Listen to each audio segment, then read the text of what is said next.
Folks, Black Star Network is here. Hold no punches. I'm real revolutionary right now. Support this man, Black Media. He makes sure that our stories are told. Thank you for being the voice of Black America, Roland. Stay black. I love y'all. All momentum we have now, we have to keep this going. The video looks phenomenal. See, this difference between Black Star Network and Black-owned media and something like CNN. You can't be Black-owned media and be scared. It's time to be smart. Bring your eyeballs home. You dig?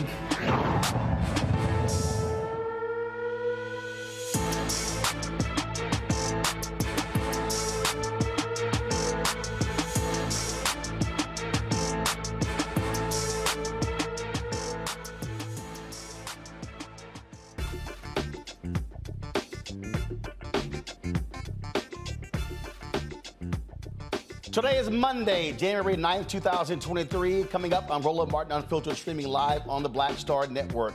After 4 days and 15 rounds of voting, Republican Congressman Kevin McCarthy finally becomes Speaker of the House. It was lots of drama over the weekend.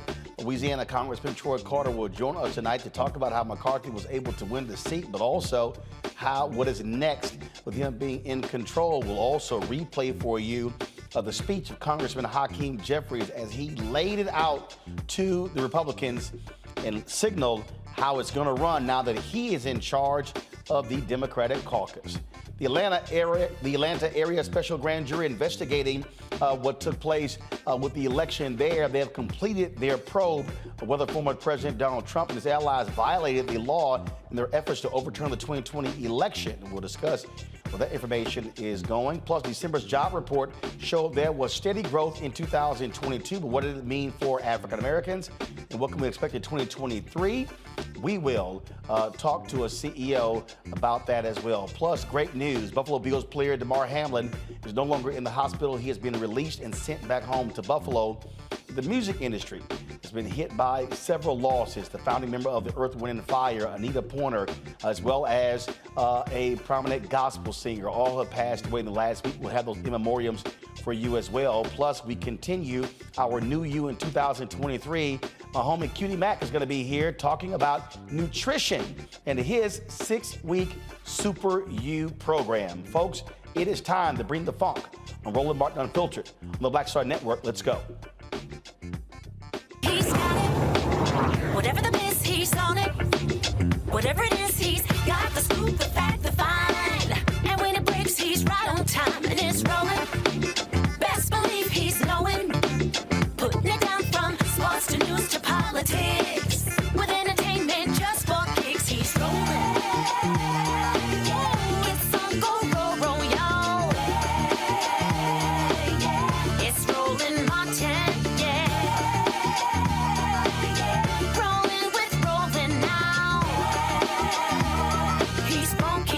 He's real, the best, you know he's Roland Martin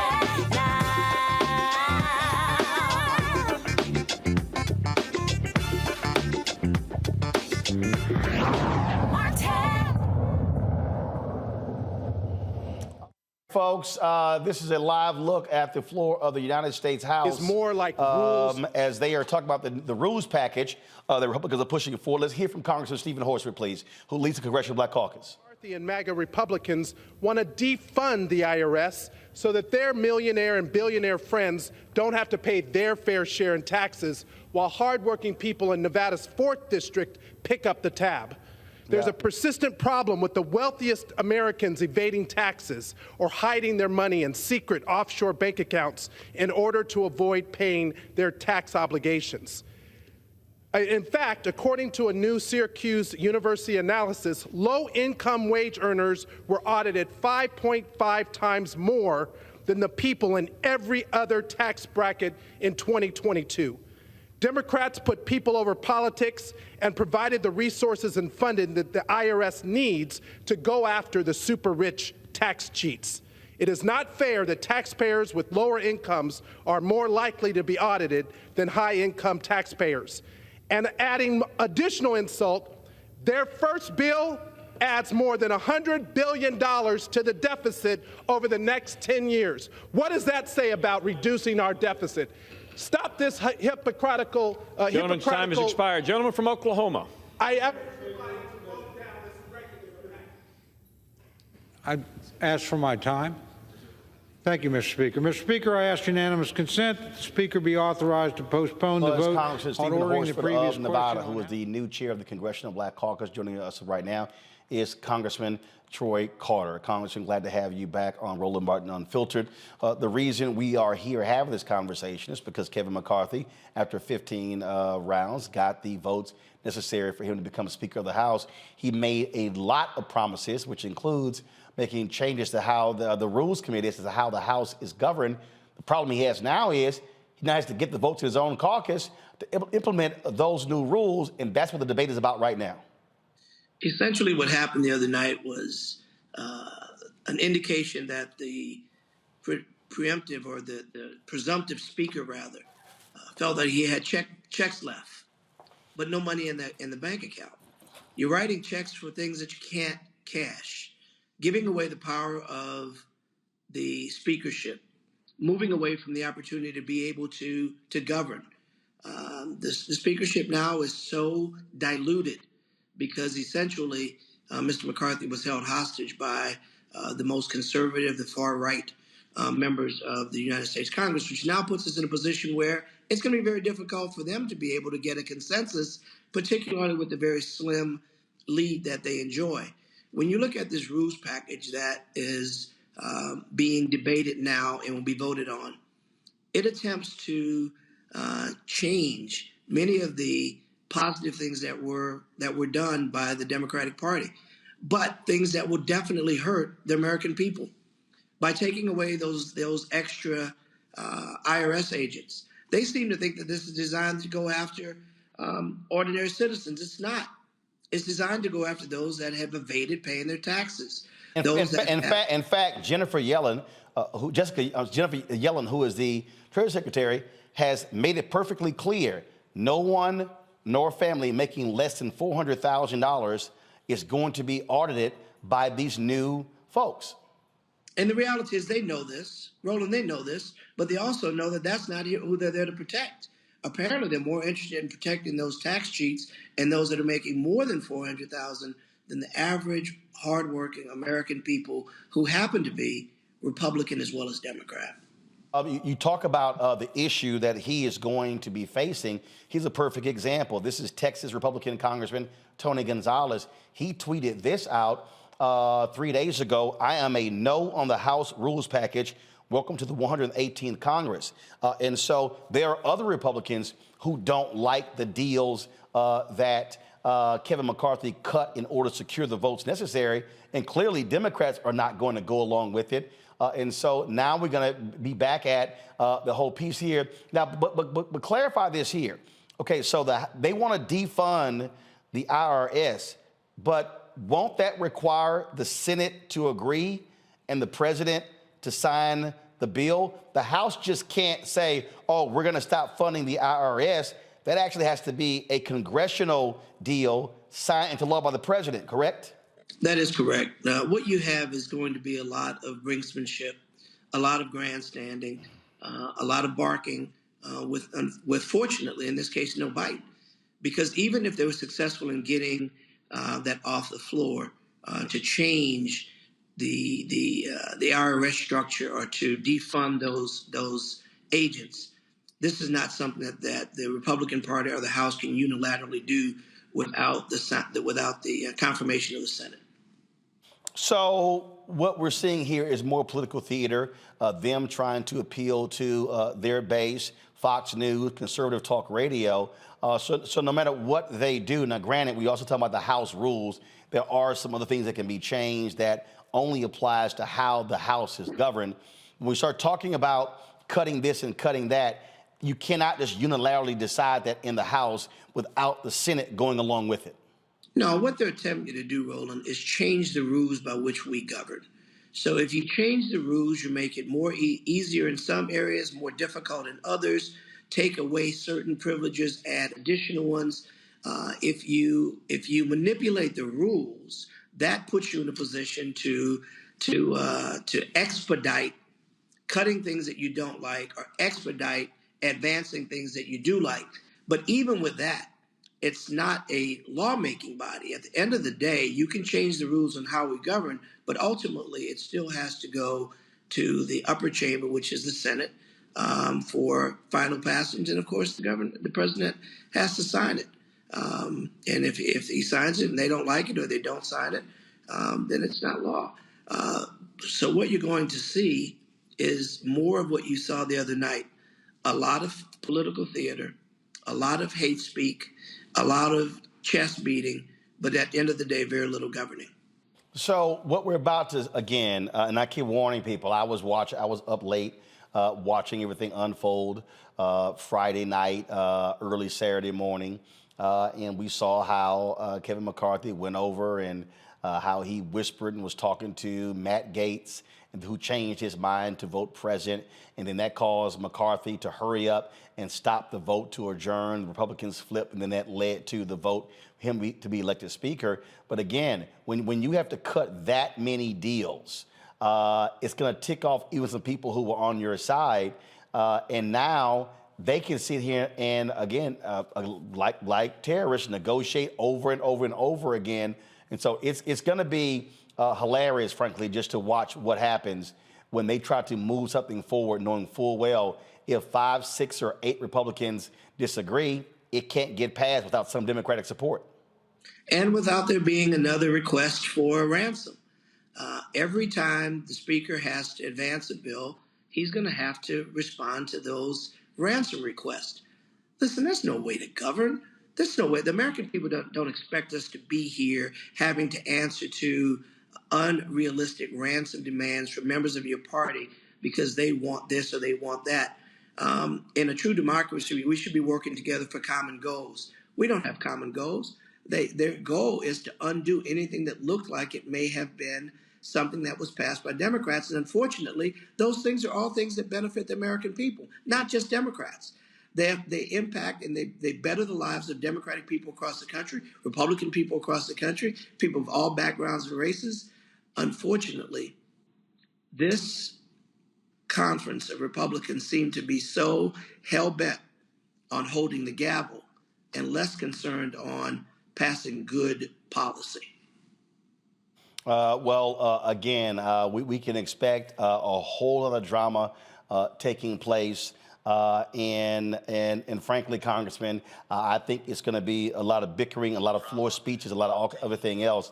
I don't think it's going to be, frankly, a lot of governing because, again, I think what you'll end up happening, what you'll end up seeing, you're going to end up seeing a lot of infighting among the Republican caucus, and Democrats is going to be sitting there going, hey, let me know when y'all done. Well, I tell you what Democrats are going to be doing. We're going to continue to set policy. We're going to continue to communicate with the American people. We're going to continue to tell the true story of what's happening in the people's house. We're going to talk about the things that they use as whistleblowing efforts to try to speak to a certain audience while keeping away from another. We're going to make it clear so the American people know exactly what they're doing. We're not going to sit back and just let them run because they have the majority. We are going to continue to push forward. We're going to block bad legislation as best we can. We're going to work closely with our members of the Senate to make sure that that bad legislation does not get out of the Senate chambers. And we're going to bring our case to the American people so they can see who fights for the American people and who wants to have political theater, hate speak, and backwards thinking that we can no longer afford. We're going to be busy. You can expect that this Democratic caucus is going to be ever present on your show and every other show to make sure that we are informing the American people of what's happening in their capital. All right, Congressman Troy Carter, we surely appreciate it. Thanks a lot. All right, folks, going to a break. We come back. We're going to play for you in its entirety the speech that Congressman Hakeem Jeffries gave early Saturday morning. He let them know it's a whole new day. I'm the new sheriff in town. You're watching Roland Martin Unfiltered on the Black Star Network.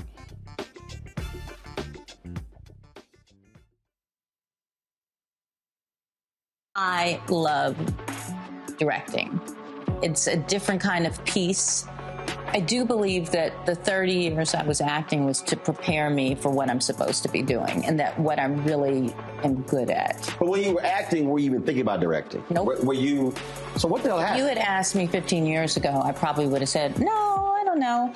I was doing Ava DuVernay's first film, I Will Follow. Mm-hmm. And during that process, I think because it was her first film, maybe She's self-taught. Absolutely. I probably gave too many suggestions. And at some point, Ava said to me, I think you're a director and you don't know it.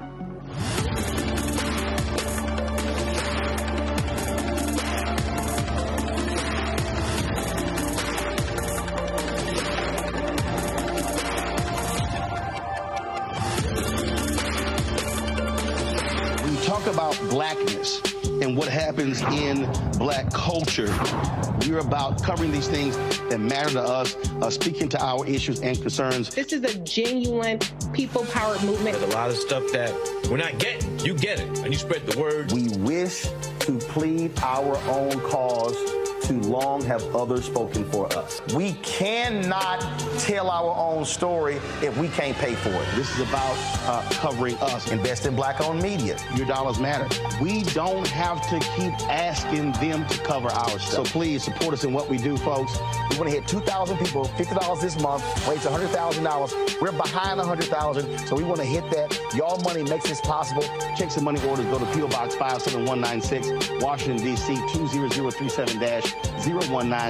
The Cash App is $RM Unfiltered. PayPal is R Martin Unfiltered. Venmo is RM Unfiltered. Zelle is Roland at RolandSMartin.com. My name is Charlie Wilson. Hi, I'm Sally Richardson Whitfield. And I'm Dodger Whitfield. Hey everybody, this is your man Fred Hammond, and you're watching Roland Martin, my man, Unfiltered.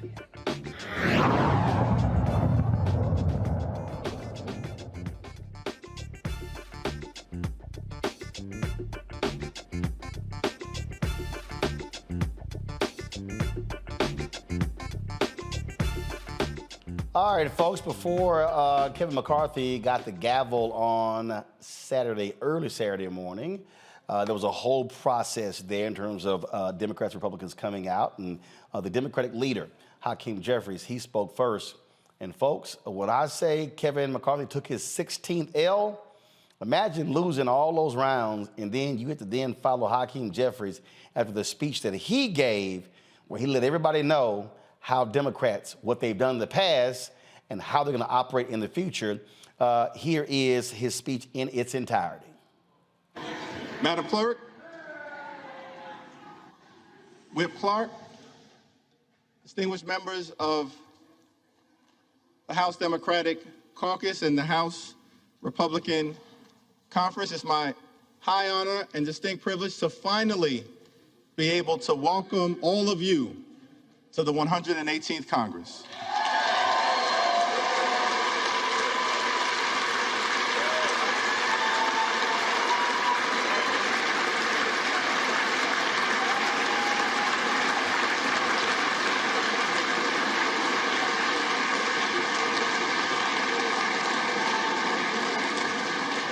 Let me just begin by thanking my good friend, Pete Aguilar, for his very generous words of introduction and for placing my name into nomination a total of 9 times.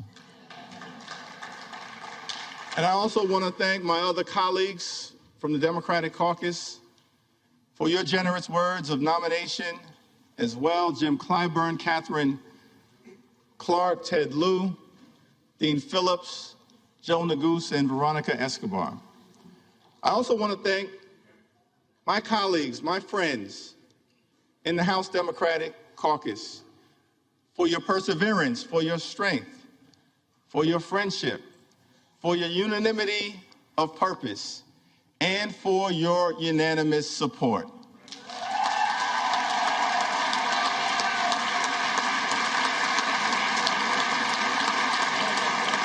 And I simply want to say that that showing of strength is not for any one particular individual. It will be a showing of strength throughout the 118th Congress, unanimity of purpose on behalf of the American people.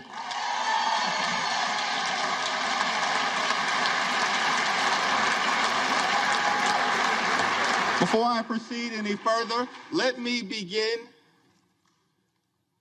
by acknowledging the distinguished gentle lady from the great state of California, the iconic, the heroic, the legendary Speaker Emerita, Nancy D'Alessandro Pelosi.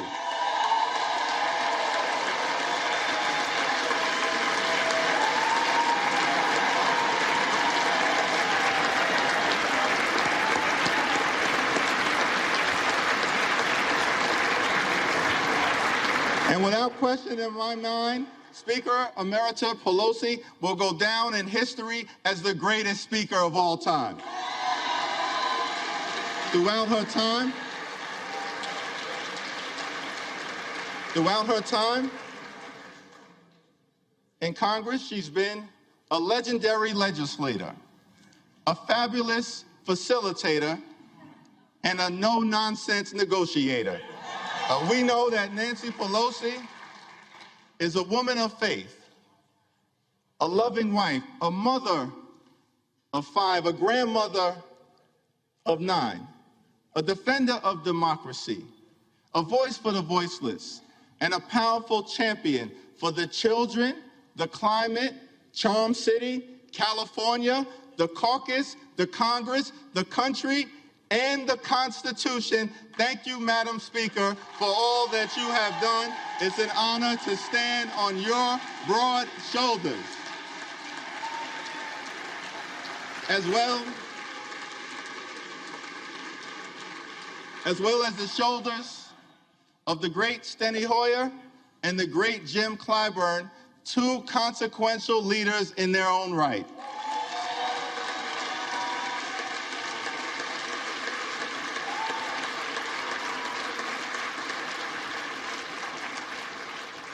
Now, the scripture says in Galatians, let us not become weary in doing good, for at the proper time, we will reap a harvest if we do not give up. Over the last 2 years, House Democrats, in partnership with President Biden and our colleagues in the Senate, have been hard at work on behalf of the American people, getting big things done. We passed the American Rescue Plan, saved the economy from a deep recession, put shots in arms, money in pockets, and kids back in school. We passed the Infrastructure Investment and Jobs Act to create millions of good-paying jobs, fix our crumbling bridges, roads, tunnels, our airports, a sewer and water system, our mass transportation systems, and ensure high-speed internet access in every single community.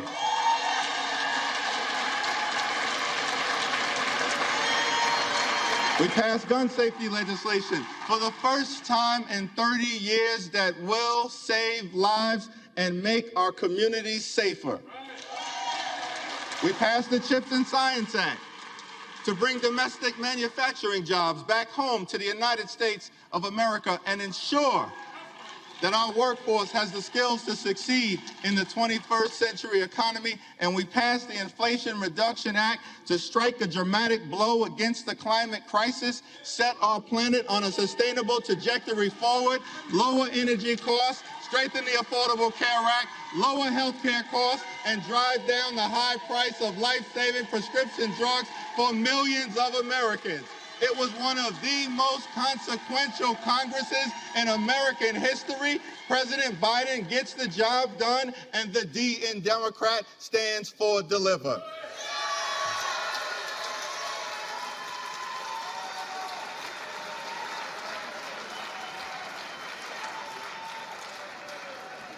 So over the next 2 years, over the next 2 years, as we begin this 118th Congress, let us continue to fight for lower costs. Let us continue to fight in this Congress for better paying jobs. Let us continue to fight in this Congress for safer communities. Let us continue to fight in this Congress to defend democracy. Let us continue to fight in this Congress to put and protect the public interest. Let us continue to fight in this Congress for economic opportunity in every single zip code. And let us continue to fight in this Congress for reproductive freedom.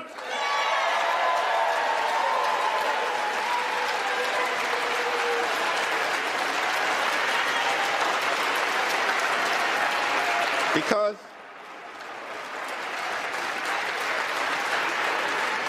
as Democrats, we do believe in a country for everyone.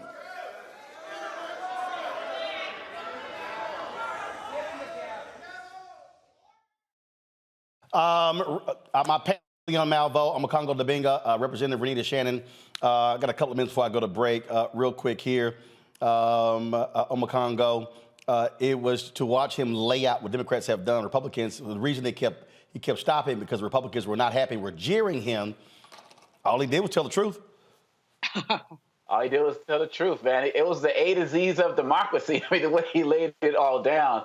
And he's just so cool with it, man. It's like you don't really know that you're just getting these jabs thrown at you. It's like bam, bam, bam. But really, at the end of the day, you just got to respect what the brother did, what he continued to do, and what all of the Democrats have done to have those continued unanimous votes. And I'm glad you had the congressman on earlier because the Democrats have made it clear that they are not going to stop fighting. They're going to keep doing the work for the American people. They are a big tent. You got everybody who are on the more conservative side, and then you got people down to the AOCs and the Rashida Tlaibs. I mean, they see what the larger purpose is.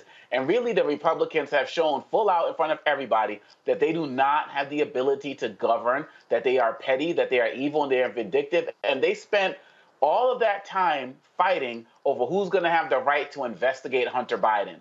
That's what they gave the American people. And so we need to continue to fight. We need to continue to support Jeffries and everybody else who was there, because at the end of the day, in these 2 years, we got to continue building the case to be able to get them out in the next election. Hold tight 1 second. We come back. We're going to get the response from Julian and Renita.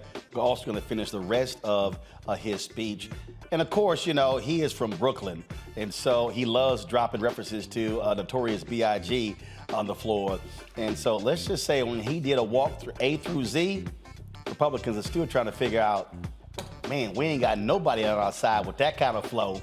All right, folks, we're going to show that when we come back. Don't forget to support us on the Black Star Network. Download the app, Apple phone, Android phone, Apple TV, Android TV, Roku, Amazon Fire TV, Xbox One, Samsung Smart TV. Support our Bring the Funk fan club. Send check and money orders. P.O. Box 57196, Washington, D.C. 20037-0196. Cash App, $RM Unfiltered. PayPal, R Martin Unfiltered. Venmo, RM Unfiltered. Zelle, Roland at RolandSMartin.com. Roland at RolandMartinUnfiltered.com. We'll be right back.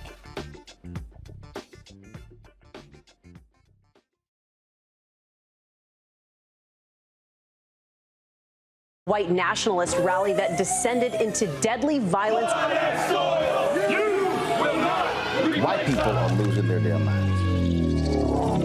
An angry pro-Trump mob storms the U.S. Capitol. We're about to see the rise of what I call white minority resistance. We have seen white folks in this country who simply cannot tolerate black folks voting. I think what we're seeing is the inevitable result of violent denial. This is part of American history. Every time that people of color have made progress, whether real or symbolic, there has been what Carol Anderson at Emory University calls white rage as a backlash. This is the rise of the Proud Boys and the Boogaloo Boys. America, there's going to be more of this. Here's all the Proud Boys, guys. This country is getting increasingly racist in its behaviors and its attitudes because of the fear of white people. The fear that they're taking our jobs, they're taking our resources, they're taking our women. This is white fear.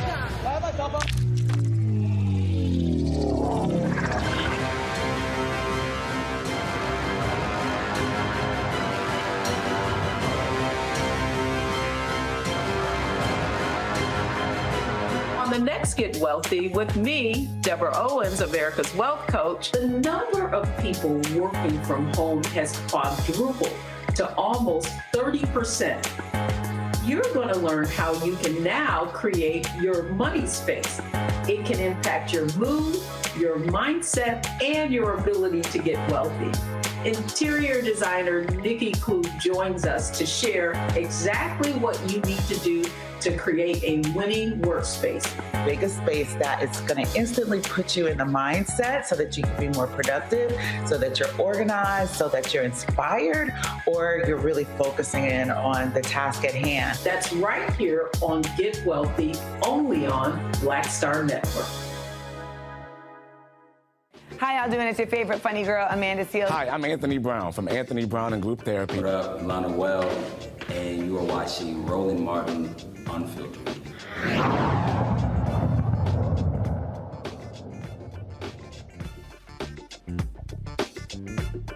All right, folks, here's the rest of the speech from Congressman Hakeem Jeffries, the Democratic leader, now Democratic minority leader, took place early Saturday morning in the nation's capital. We do believe in a country for everyone, a country that provides for the poor, works for working families, makes sense for the middle class, stands up for senior citizens, innovates in the inner city, strengthens suburban communities, helps out the heartland, and revitalizes rural America. We believe in a country with liberty and justice for all, equal protection under the law, free and fair elections, and yes, we believe in a country with the peaceful transfer of power.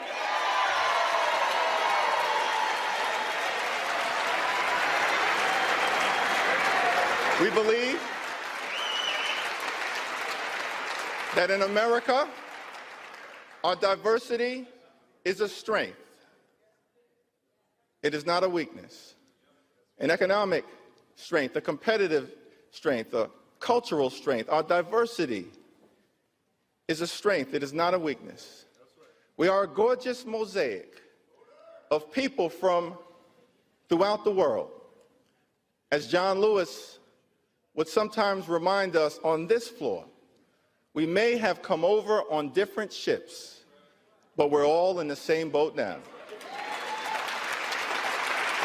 We are white, we are black, we are Latino, we are Asian, we are Native American, we are Christian, we are Jewish, we are Muslim, we are Hindu, we are religious, we are secular, we are gay, we are straight, we are young, we are older, we are women, we are men, we are citizens, we are dreamers. Out of many, we are one. That's what makes America a great country.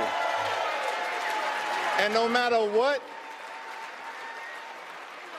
kind of haters are trying to divide us, we're not going to let anyone take that away from us. Not now, not ever. This is the United States of America, a land of opportunity. The fact that I'm able to stand up here today is another data point in that narrative. I was born in Brooklyn Hospital, raised in a working class neighborhood in Crown Heights, grew up in the Cornerstone Baptist Church, started off in the Cradle Roll department, somehow survived the violence of the crack cocaine epidemic, and wound up here in the United States Congress as the highest ranking Democrat in the House of Representatives. America, truly a land of opportunity. Government of the people, by the people, and for the people. So on this first day, let us commit to the American dream, a dream that promises that if you work hard and play by the rules, you should be able to provide a comfortable living for yourself and for your family, educate your children, purchase a home, and one day retire with grace and dignity. Let us commit on this first day to lift up the American dream for every single person in this nation.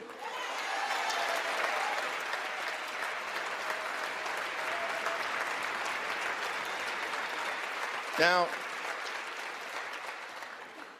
I recognize that this is a moment of transition. as we transition from one Congress to the next, from one majority to the next, from a year of accomplishment, to a year of ambiguity, a moment of transition. The American people, understandably, after the events of this week, recognize that the Congress is at a fork in the road and are asking the question, what direction will we choose? On this first day, I do not pretend to answer that question on behalf of my colleagues on the other side of the aisle, but we do extend our hand of partnership to you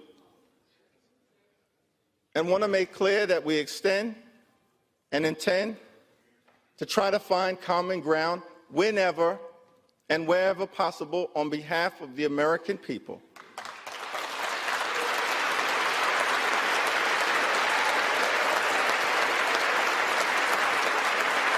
Not as Democrats, not as Republicans, not as independents, but as Americans.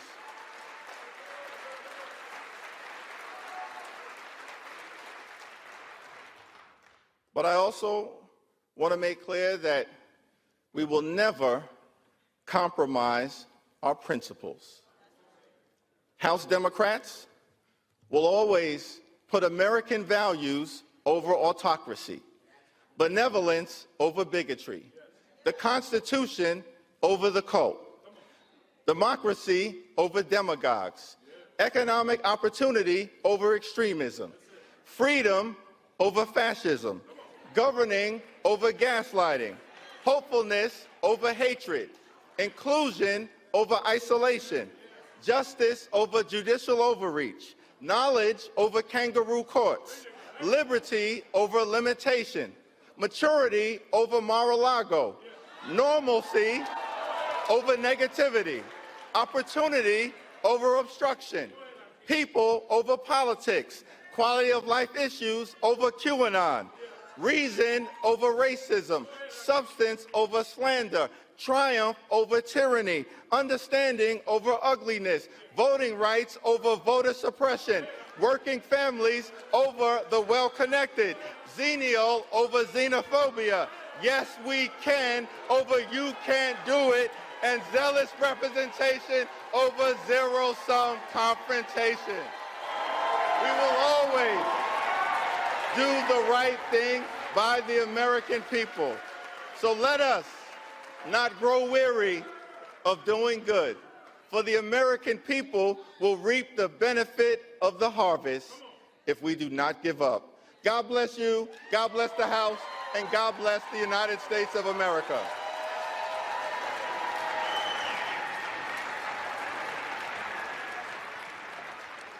Julian, I love that Kevin McCarthy had to stand there and listen and watch the whole time. The Republicans were pretty pissed. They might have been pissed, but they got taken to school. And that's the bottom line.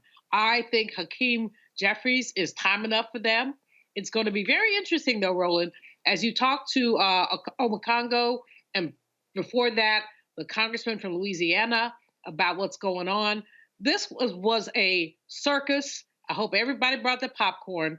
But at the end of the day, the biggest thing, Roland, for me is really being concerned about entitlements and Social Security.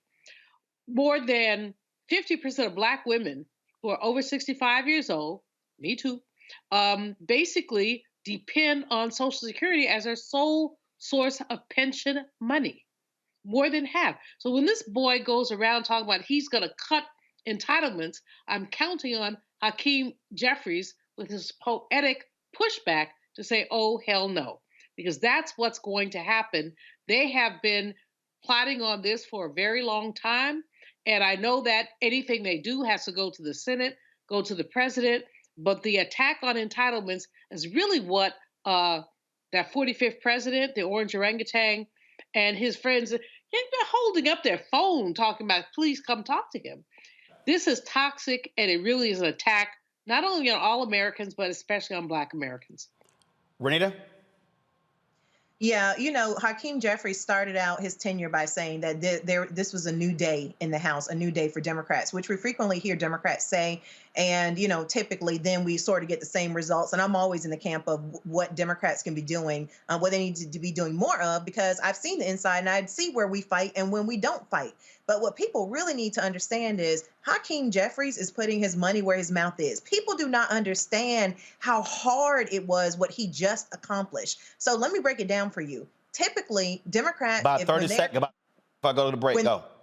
In the minority, they will put up a Democrat for speaker, but then not all Democrats typically vote for that Democrat that they put up. Yes, you have Democrats who will vote for the Republican for speaker. It has been more than a decade since all Democrats hung together and actually voted for the minority leader, their Democrat that they put up. So he has to be commended, and I do believe him when he says it's a new day.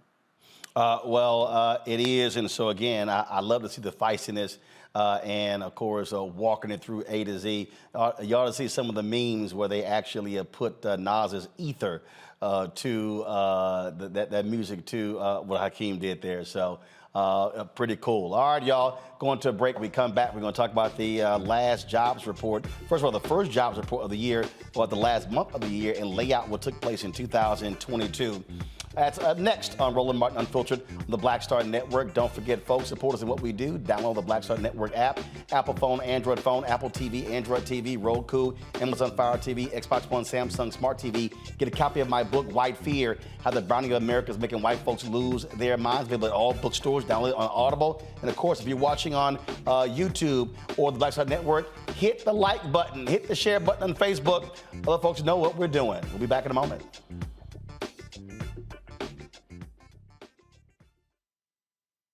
On the next A Balanced Life with me, Dr. Jackie, it's time to tie up those loose ends. Setting yourself up for balance, success, and even prosperity in the new year. Financial expert Pamela Sams joins our panel.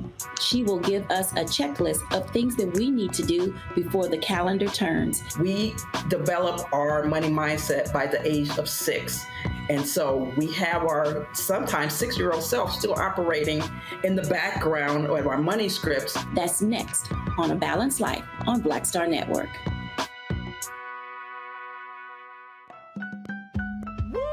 We're all impacted by the culture, whether we know it or not. From politics to music and entertainment, it's a huge part of our lives, and we're going to talk about it every day right here on The Culture with me, Faraji Muhammad, only on the Black Star Network.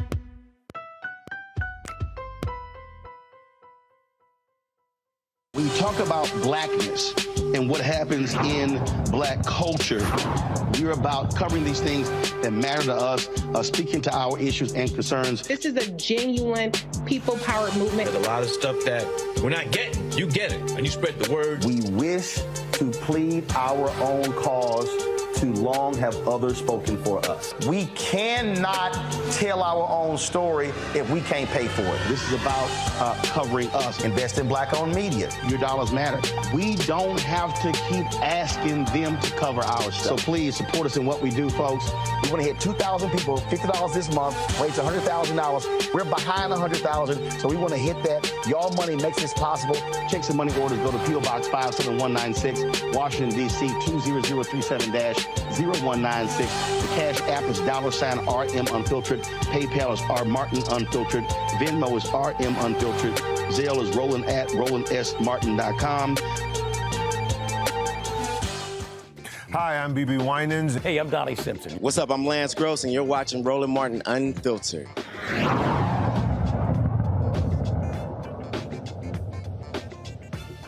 All right, folks, 2022 showed a strong economy, 4.5 million jobs added last year, unemployment at a 50-year low. Remember, all Republicans were talking about how things were just so awful and how bad they were. Well, the reality is that wasn't the case. They yelled and complained about inflation, but we also understood what was the case dealing with inflation as a result of the supply chain and also what would happen coming out of COVID. And then, of course, you had companies who are also jacking up prices, trying to recoup resources. Also, what we saw was the average hourly wage rose 9 cents to $32.82. Also, the Federal Reserve, they expect employers to begin pulling back on pay increases to help inflation as well. Now, hiring did slow in December, but that jobs report was still stronger than what many people expected. Maurice Jones is the CEO of 110. He joins us right now. Maurice, glad to have you here. First of all, what is 110? 110 is a coalition of companies and talent development organizations held together by the aspiration to hire and promote 1 million Black talent who don't yet have four-year degrees into family-sustaining jobs and careers over the next 10 years. So your thoughts about, when you look at this jobs report, you look at what it revealed for 2022. Again, it was this steady drumbeat of, oh my God, the economy is awful, awful, awful, which made no sense when you saw jobs are being added nearly every single month. Wages increased. It was like the tale of two narratives, which made no sense to me all of last year. Yeah, no, when you look at the jobs report, the labor market is still strong, right? December added over 200,000, I think over 220,000 jobs. Unemployment ticked down 3.5%, all the things that you mentioned. Now, the other side of the coin, for me, in particular with the 110 journey, is looking at the Black unemployment rate. Now, the Black unemployment rate held pretty steady at 5.7%. And most particularly, there are 10.5 million available jobs, right? To me, that was the big message. There's still work to be done getting people in jobs. There are 11 million and underemployed Black folk. There are 10.5 million available jobs. There's a match to be made here. And that's what 110 was designed All right, so when you say there's a match to be made, what are those jobs? So look, the jobs are in multiple categories, but here's the challenge, right? We looked at all jobs that pay $60,000 and above in our country today. On paper, 79% of those jobs require that you have to have a four-year degree just to compete for the job. That number, by the way, is about 71% of all jobs that pay $40,000 or more. And then when you look at the workforce, you look at all Black talent ages 25 or more in the workforce today, 76% of us do not yet have a four-year degree. The point that we're trying to make at 110 is we need to be using a skills-first approach to hiring and to promoting. Hire people on the basis of the skills, no matter where they get those skills from. Promote them on the basis of the skills that they have acquired, no matter where the skills are coming from. That will open up new talent to those employers, and it will give more folk more opportunities to work and earn a living. So as you look at 2023, it's amazing because you've got companies doing layoffs. They're talking about, oh, we're going to have this recession. But there are other CEOs who are saying, I'm not seeing the recession. When you see the jobs report comes out, it's like, it's sort of like these two different narratives. One seems to be this fear-based narrative of, oh, no, the economy is going to hell. Other people say it's going to be if there is a recession, a very soft one, a sort of a technical one, and that by the summer, you know what, we're back full throttle. Your thoughts? Look, 10.5 million unfilled jobs. Companies still need employees. So what I see is an incredible opportunity for companies to use a skills-first approach and to tap into talent that they're now leaving on the sideline. So I'm pretty optimistic that 2023 offers a great chance to get folks working and to enable companies to reach into talent pools that they're not tapping right now. All right, so there's somebody who's watching right now, there's somebody who's listening, and they say, okay, I hear you about these 10.5 million jobs. So what skills should folks be focused on trying to develop now to qualify for one of those jobs? Yeah. So it ranges, right? So if you look at what's growing, you see that healthcare is growing. You see that leisure and hospitality are beginning to come back. They're not at pre-pandemic levels, but they're coming back now. Construction and manufacturing are growing. So what people need to concentrate on are the kinds of skills that you're seeing these folks need. They need coders. They need people who know and understand mechatronics. They need nurses galore. We need folks in HR and finance jobs. Most especially, right? We need employees who can work in teams, who can help to solve problems, who can communicate, and frankly, who are aggressive about marketing the skills and the grit and the desire to work hard that they have. That's what our talent need to be working on. All right, Maurice Jones, certainly appreciate it. CEO of 110, thanks a lot. Nice to be with you, Roland. This is area here in Congo where government can help. You just saw what happened with the Biden administration when they passed billions of dollars to help build semiconductor chips, computer chips, which has spurred these companies to announce manufacturing increases. Well, here's the deal: if there are 10.5 million jobs available, what we should be doing is providing the training to people to fill those jobs. Absolutely. And this is also tying back to our last segment. This is also something that can really help the Democrats, because when the CHIPS bill was passed and everything, people talked about, oh, well, this stuff is later on down the line, so it may not help the Democrats right now in the midterms. And we see that it did. We also see that Mitch McConnell and other people in the Republican Party are latching themselves on to what Biden did as well. And so if Biden and the Democrats can continue to push this agenda as it relates to jobs, it can really help them going into 2024. And going back to the first part of what you just brought up in this segment, if we don't focus right now on getting back into our communities and getting the training that we need, we are going to miss this wave. Because as he said, Black unemployment has been steady, but as the case, it's always higher than the average. And so really at the end of the day, we have to really get back into our training. We have to really get back into looking into ways that we can get into schools and other types of vocational training, because there are so many opportunities. And the last thing that I'm concerned that wasn't really spoken about, I'm also concerned about underemployment. I'm concerned about people getting into these jobs and not really having the benefits that they need, because some of these employers just want to fill numbers and say that they're meeting a particular quota. That is one of my concerns. But like you said, Roland, we have to make sure that we're getting out into our community right now and working with the Biden administration on providing a workable talent that can fill these positions. Look, Julian, when we talk about this economy, again, it's amazing when you hear all of this chatter. Amazon adding 7,000 people, they're laying off, other companies laying off, Goldman Sachs as well. But I see other CEOs who say they don't see a recession coming. What the hell is going on? You're an economist. What the hell is going on? What's going on is that there is a mixed bag. On one hand, you have about 60% of economists saying we think there's going to be a recession.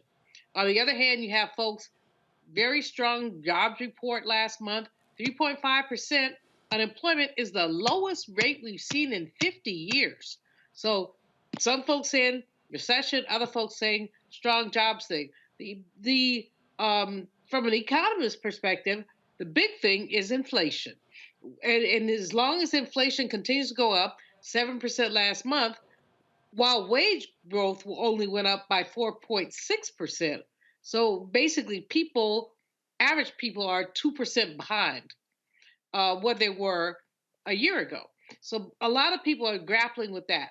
But the other piece of it, I think— About 30 seconds. 1010 is raising important questions. At the same time, we have to look at important answers. Our people are being sidelined.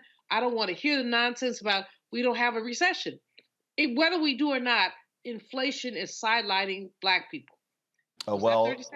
I got 10 seconds left. So got to go to a break, folks. Again, we're going to continue talking about this and what is happening because, again, what we're dealing with, how can the role that government can play to impact when it comes to these jobs. And so we'll break it down. That and other news when we come back on Roland Martin Unfiltered on the Black Star Network. Folks, support us in what we do. Join our Bring the Funk fan club.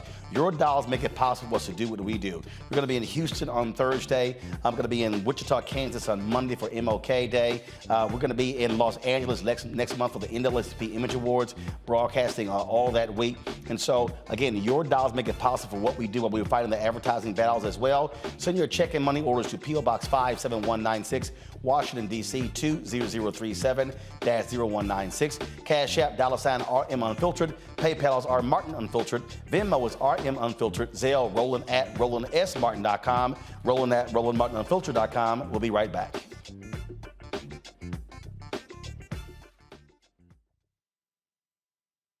I love directing.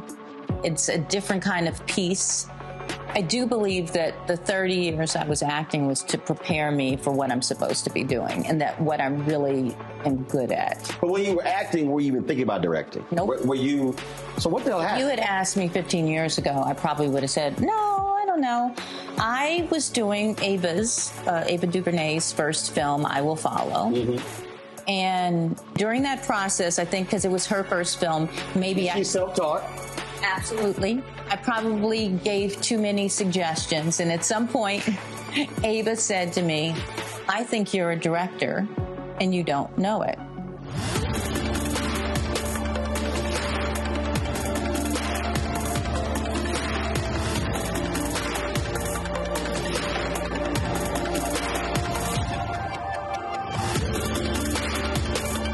Next on the Black Table with me, Greg Carr. The Supreme Court is back in session. God help us all. It is no exaggeration to say that this current session could completely reshape this country and redirect our future for generations to come. And not in a good way. We invite Dr. Valethia Watkins and Professor Angela Porter, our legal roundtable, back to the show to put it all in perspective. That's on the next Black Table. Please don't miss it. Right here on the Black Star Network.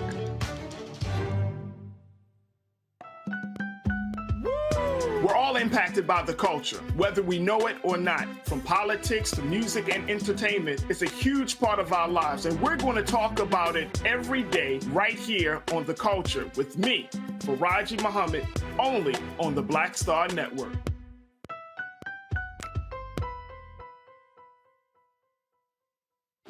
Hey, I'm Antonique Smith. Hey, I'm Arnaz J. Hi, this is Cheryl Lee Ralph, and you are watching Roland Martin, Unfiltered. I mean, could it be any other way? Really? It's Roland Martin.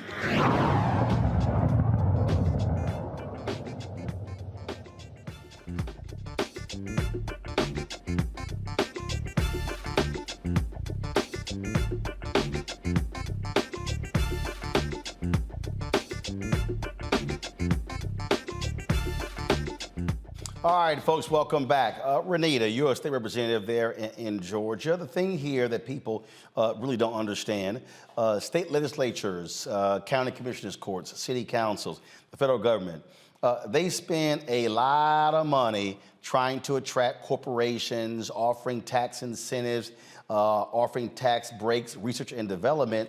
But it's always amazing to me that when it then comes to the worker, then folk get all jittery and skittish, and yet you have these individuals, especially the Republicans, who are complaining about the unemployment benefits people are getting, and they keep saying, well, all these jobs are available, people aren't applying. Well, there are reasons for it, and so the Fed is trying to push down wages. Well, I thought wages were a good thing, and so this is the dichotomy in our society. We're talking about jobs and income. Politically, they're basically on the side of the corporations and not the people.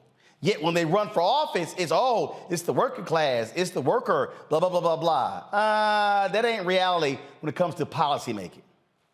Well, you hit the nail on the head, and that's why I was blown away by what Maurice said, because he said they are focusing on jobs that will allow you to afford to take care of a family. That is the most important thing that he said, because too often job reports are always touted about, well, this is a good jobs report, or we've got 10 million jobs open. That doesn't matter if these are not jobs that can allow people to make a livable wage. You are always going to have some jobs open, as you mentioned, because the elected officials consistently give tax breaks to corporations to come into a state like Georgia, for example, and then they pay poverty wages, and people don't want those jobs. Nobody is going to, people, and it's not even really about what people want, but you have to think about it. People are not able to take a job that requires them to work 40 hours a week, and that one job is not enough to pay all of their bills. So everything that Maurice is doing is hitting the nail on the head, and somebody from the Biden administration needs to reach out to them and see what they can do to assist him and follow what he's doing, because what he's doing is what is most important to everyone, and that is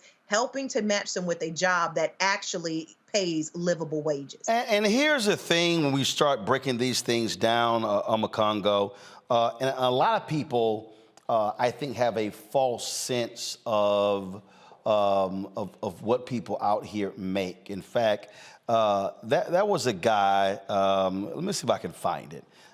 He pretty much, let me just go ahead and say, he's pretty much an asshole. He's one of these hedge fund dudes or something like that. And he put a video out the other day where he was like, where he said that a man should be embarrassed if he, matter of fact, I finally found the video here. Watch this, y'all. If you want to understand, again, the stupidity by which some people operate with in this country. His name is Grant Cardone. Listen to what this idiot said. If I made $400 grand a year, I would be embarrassed with myself as a husband, a father, basically as a human being. $400 grand. How do you make sense of $35,000 a month? You guys haven't done the math. You have not done the math, because you cannot live on $400 grand a year. If I made $400 grand a year, I would be embarrassed. Yeah, no, you're right. This fool actually said that. Now the reason this shows you the level of stupidity we're talking about here, Omekongo, and people see that stuff and they go, oh my goodness, this is the reality in America. Folks, in 2021, the median household income in America was $70,784. It was $71,186 in 2020. So there was a drop of about $500. That's 70,000. And Omekongo, the reason that video about that idiot Grant is just so stupid is that there are other people who run around here and they go, oh my goodness, I don't know how. Now that's the median household income.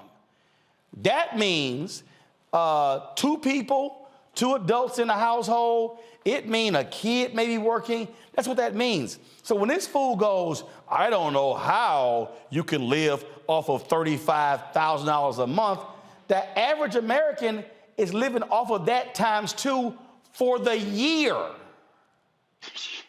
And it just shows how out of touch so many of these people are.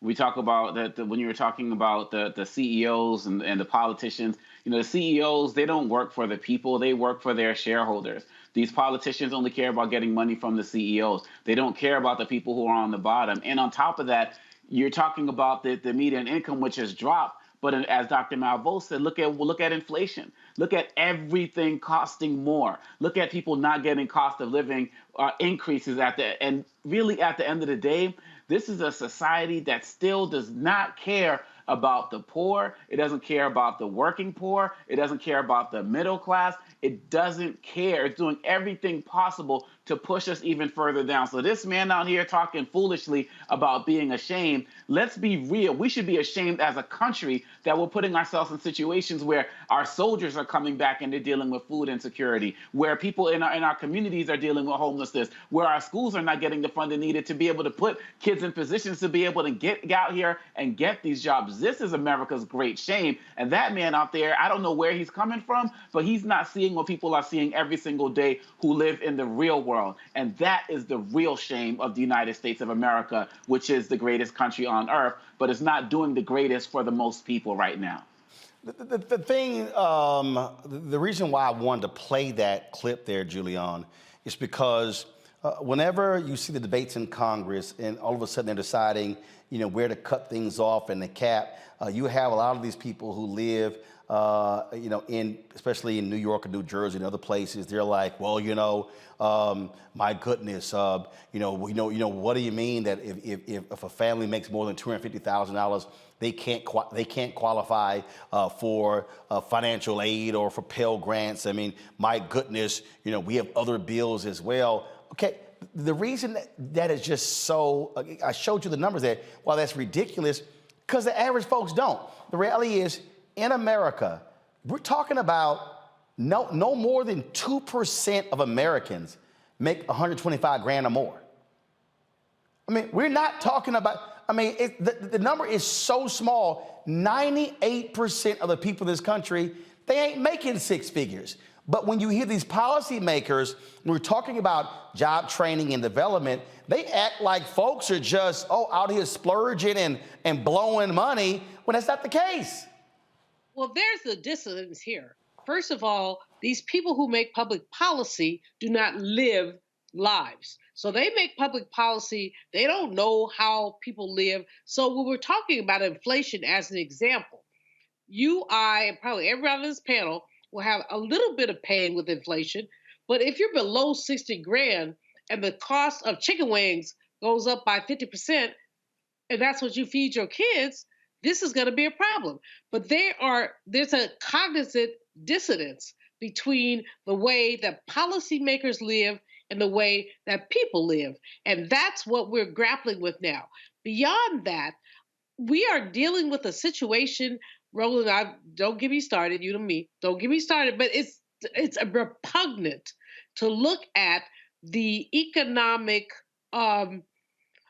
challenge that we're facing.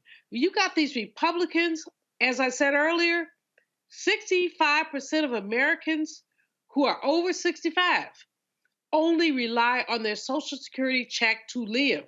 And again, let me just, about 6.5% of U.S. households make over $200,000. That's it. So that means combined, just 6.6%. So 93.5% of U.S. households are under $200,000 combined. That's just reality. And yet, because of the way that social media pumps up this living your life like this golden lifestyle, people who don't have no money aspire to have money. That's not a problem. The problem is that it's not there. And right this minute, again, I've got to go back to Social Security, but it's not just Social Security, Roland. You know what's going on. And I got to commend you because you're lifting up what's going on. But it is repugnant. The only word I can use is repugnant to look at the ways that this economy is attacking regular people. Yep, that is the case, and so it is just so unfortunate. But again, that's what we're dealing with. So hopefully, we'll actually see when you have these leaders talking about, these jobs available, they'll actually do something about it and provide assistance to workers, and not just companies. All right, got to go to break. We come back. We're going to talk about the special grand jury in Georgia investigating Donald Trump and his imps and the role they played in the 2020 election. That's up next right here in Roland Martin Unfiltered, the Black Star Network. You too, folks, y'all sitting there commenting, hit that like button. We should easily be at 1,500 likes, and so easily over 1,000. So you're commenting, hit the button as well, all right? If you're on Facebook, hit the share button. You have the Black Star Network app. Give us a comment, like, and share as well. We'll be right back.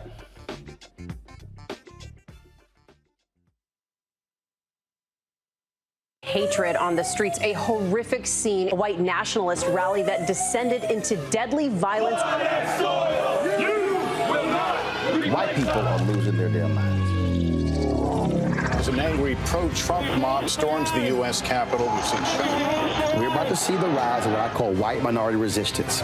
We have seen white folks in this country who simply cannot tolerate black folks voting. I think what we're seeing is the inevitable result of violent denial. This is part of American history. Every time that people of color have made progress, whether real or symbolic, there has been what Carol Anderson at Emory University calls white rage as a backdrop. last This year. is the rise of the Proud Boys and the Boogaloo Boys. America, there's going to be more of this. Here's all the Proud Boys, guys. This country is getting increasingly racist in its behaviors and its attitudes because of the fear of white people. The fear that they're taking our jobs, they're taking our resources, they're taking our women. This is white fear.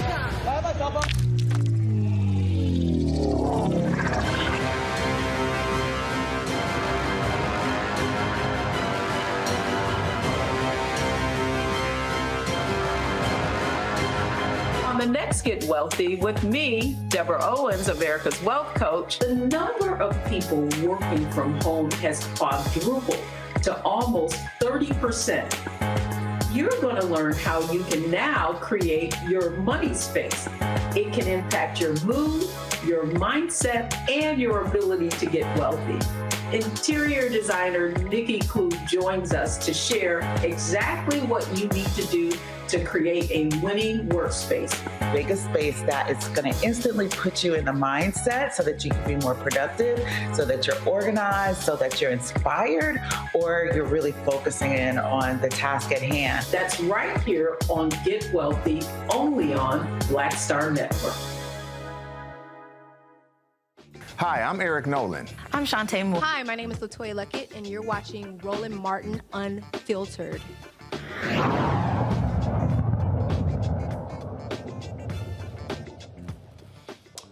All right, folks, the Georgia Special Grand Jury, they've completed their investigation into Donald Trump's efforts to overturn the 2020 election. The Atlanta area Special Grand Jury, they're going to issue a final report that serves as a mechanism for the Special Grand Jury to recommend to Fulton County DA Attorney Fannie Willis to pursue an indictment of election interference. If she decides to pursue the indictment, she can have a regular grand jury impaneled. She's also been investigating Donald Trump and his associates for 2 years, looking into claims of election fraud and electoral scheme, efforts by unauthorized individuals to access voting machines, and threats and harassment against election workers. Judge Robert McBurney, who's been overseeing the Fulton County Special Grand Jury investigation, has scheduled a hearing for January 24th for the Fulton County DA's office and others to argue whether the special grand jury's report should be made public. This right here, Renita, is a very big deal because the reality is Donald Trump and all of his folks have not been held accountable for what took place, their involvement when it came to the 2020 election. And so this may be one of the best chances for that to actually happen. Absolutely. And this investigation will have far-reaching consequences, we hope, that justice is served, because it's not just about Donald Trump. As you mentioned, there are so many different layers to this that do directly affect Georgia. For example, the person who will be installed later this week for the next lieutenant governor of Georgia is Burt Jones. He was actually a fake elector. He is one of those people who pretended to be a legitimate elector in order to change the results of the election and reinstall and install the former president. So there are a lot of things tied to this investigation, and we are all hoping that justice will be served, because what we have seen and what we know is that it is really difficult to hold white men accountable in this country. And I don't know anybody who isn't sick of that being the case. You know, we've watched this thing play out, and it is as if, Omakongo, that no one wants to step up and hold Donald Trump accountable. And then one of the things that we keep hearing is, and we see the threats, if they do this, how his supporters are going to respond. Last I checked, above the U.S. Supreme Court, it says equal justice under law. Now, that shouldn't even be a conversation about, someone being scared of what may happen. If he or others broke the law, they must be held accountable, just like you or I would be. Period, bottom line. I mean, and people are talking about this past Friday was 2-year commemoration, so people calling it an anniversary. It's not an anniversary, commemoration of the insurrection. But my response to that was the insurrection is still ongoing. Look at the people who are in the House right now, the Matt Gaetzes and the Marjorie Taylor Greenes, and how they have more power. and they haven't been held accountable. And Donald Trump hasn't been held accountable. We're seeing spillover effects in places like Brazil, for goodness sakes. So really, at the end of the day, and we talk about Merrick Garland, he had a rock-solid case, and then he turned it over to Jack Smith and the special counsel. But at the end of the day, even with Smith's findings, he still has to come back to Garland and Garland has to sign off on whatever happens. So these people are delaying, and I don't really know what's going to happen. But I am very proud of what Fannie Willis has been doing, of what Letitia James has been doing, what the council led by Benny Thompson, the committee led by Benny Thompson. And it seems like our Black representatives and elected officials are more interested in holding Trump accountable than some of these other people. And really, at the end of the day, if that's what we got, that's what we got, because this cannot continue. This cannot go on the way it has been going on, because as we move towards 2024, it is only going to get worse, because there are people, Representative Shannon just talked about, one of the people was a fake elector, and now they're in charge. So they're getting stronger and stronger, and if Trump is not held accountable, they are making room for him to return in 2024, enemies list and all. There has to be accountability, Julian. And here's my whole deal. All right. So you're going to have a hearing. It should be made public. Mm-hmm. It should be. It's in the public's interest to find out what this special grand jury discovered. The whole thing, Roland, is troubling because what you're seeing is amazing caucasity across party lines. In other words, there's too much protection for the 45th president. They don't want, everybody's like, oh, well, what happens if we indict a president? Well, that's what happens. The EMF goes to jail. I mean, it ain't that deep. But well, first of all, if it gets indicted, it goes to trial. And then found guilty, he goes to jail. But yeah, I don't care if he's a former president. If you break the law, I mean, look, Spiro Agnew broke the law. He was the vice president of the United States, was forced to resign. But the point is this. They are covering up for this man. Even Democrats who have somewhat good sense are concerned about the precedent. Well, the precedent is that we've never had a president who stole, lied, cheated, and up to impeachment twice. Get your hind parts out the story. And too many people covering up for him. That's all I have to say. Too many people are covering up. And beyond that, Roland, the frightening thing is that what this means to our young people. I got to get back to that as an educator. What are we telling our young people about cheating, lying, stealing? We're telling them if that Maryland farmer, y'all know what I mean, Maryland farmer gets away with this, it's telling young people you can cheat, lie, and steal. So I am flabbergasted about all of this and annoyed that the mainstream media, unlike you, Roland Martin, the mainstream media is making this like, oh, well, it's just whatever. I mean, they're more agitated, but they agitated enough. Turn this Maryland farmer out. Get him out of any kind of influence. I was repulsed when Marjorie Taylor Greene is holding her phone up saying, I've got DT on the phone. Come on now. This is what we're dealing with, and we're going 2 years into 2024 or a year and a half, and we've got to make sure that people with sense repulse this thing. That's where I am. And if excuse me, I'm a little agitated, but I'm just disturbed about the way that caucasity has allowed this man to do what he does, and that these 15 ballots, okay, dude, you want to be the speaker more than a hungry man wants a hamburger.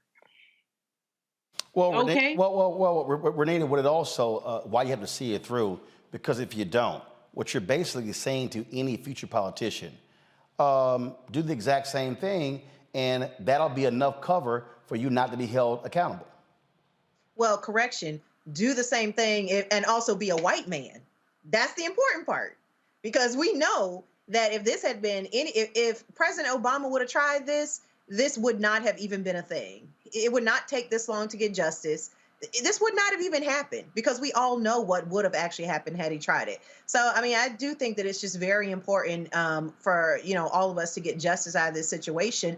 And to Julianne's point, it's crazy because the mainstream media is not talking about Merrick Garland's dereliction of duty. They are not talking about how swiftly justice could be served. And so, as Dr. Malveaux pointed out, it's really elected officials on both sides of the aisle who are covering for this person and who are moving very slowly towards justice. And like I said, I think the root of all of this is there is just still such a resistance in this country to actually hold white men accountable. That is what is at the bottom of this.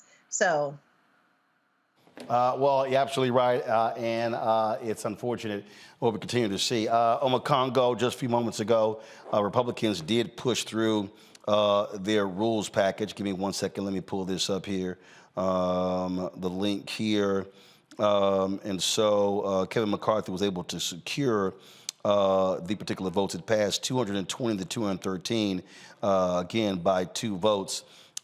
Texas Republican Tony Gonzalez stood by his point. He voted with Democrats in voting against the measure. And so, again, now here's the deal. You did have some folks like South Carolina's Representative Nancy Mace who was unsure. But now what you have is now you have what's going on again. Look, they're going to try to move to repeal rolling back the $80 billion in funding to the IRS. But as we already know, it don't matter because it ain't going to get through the Senate. And that's what when Hakeem Jeffries talked about kangaroo courts, that's what Congress is going to be. They're going to put forth, or the House is going to be, they're going to put forth so much that's just not going to go anywhere. They're going to be a do-nothing House, and they're going to spend a lot of our money, Roland. It's our money, our taxpayer dollars, on these false investigations, working to impeach Biden. Some story came out today about some files that the vice president had that the archives needed, and that's going to blow up, and they're going to use that to try to impeach him. They are fully content on wasting our resources, and to be quite honest, I think it'll be probably about a week or two before one of them decides that they want to try to have a vote to get McCarthy out. They are twiddling their fingers and raising money off of their ignorance. And really, at the end of the day, they got this rules package going through. But every bill that he tries to get through, every package he tries to get through is going to be a fight. And I just really hope at the end of the day, we are fully paying attention. And he is not some great politician and leader. He got this position because of redistricting. And really, at the end of the day, he's not going to go anywhere in 2024 if we do our work. Hold tight 1 second. Got to come back. We'll have Black and Missing, and also we'll talk about Joe Biden and issue with Southern judges. Democrats get more aggressive on this thing. I'll explain on Roland Martin Unfiltered on the Black Star Network.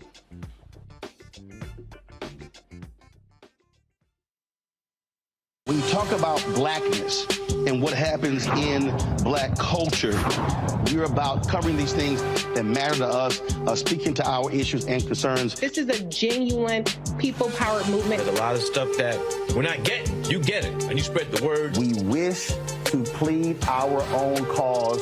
Too long have others spoken for us. We cannot tell our own story if we can't pay for it. This is about covering us. Invest in black-owned media. Your dollars matter. We don't have to keep asking them to cover our stuff. So please support us in what we do, folks. We want to hit 2,000 people, $50 this month, raise $100,000. We're behind 100,000, so we want to hit that. Y'all money makes this possible. Check some money orders. Go to P.O. Box 57196, Washington, D.C. 20037-0196. The Cash App is $RM Unfiltered. PayPal is R Martin Unfiltered. Venmo is RM Unfiltered. Zelle is Roland at RolandSMartin.com. We're all impacted by the culture, whether we know it or not. From politics to music and entertainment, it's a huge part of our lives, and we're going to talk about it every day right here on The Culture with me, Faraji Muhammad, only on the Black Star Network. On the next A Balanced Life with me, Dr. Jackie, it's time to tie up those loose ends, setting yourself up for balance, success, and even prosperity in the new year. Financial expert Pamela Sams joins our panel.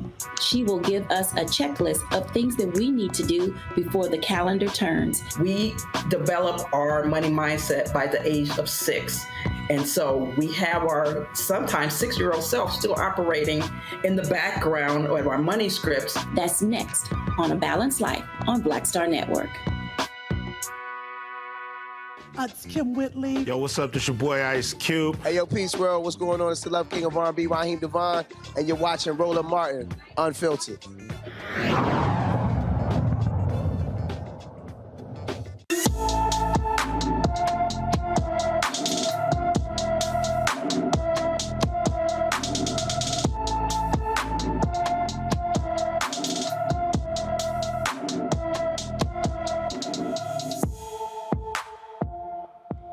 All right, folks.